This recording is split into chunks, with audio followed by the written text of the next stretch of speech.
Tired of projects turning into a tangled mess? Let's ditch the chaos and dive into Basecamp 3, where creating to-do lists transforms team collaboration.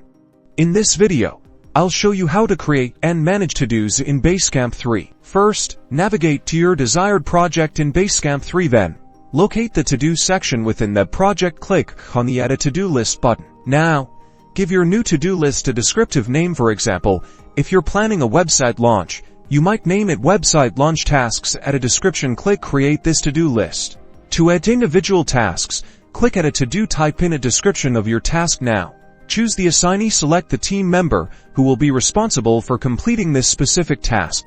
Next, set a due date. Select the calendar icon and pick the date the task should be completed by. And if you have any notes to add to the to-do, write them in the notes section. Then click Add this to-do. As tasks are completed, team members can simply check them off. Once a task is checked off, it's marked as completed.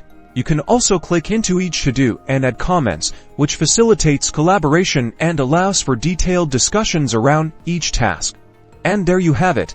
Now you know how to create and manage to-do lists in Basecamp 3. This will make collaboration and tracking project tasks simple.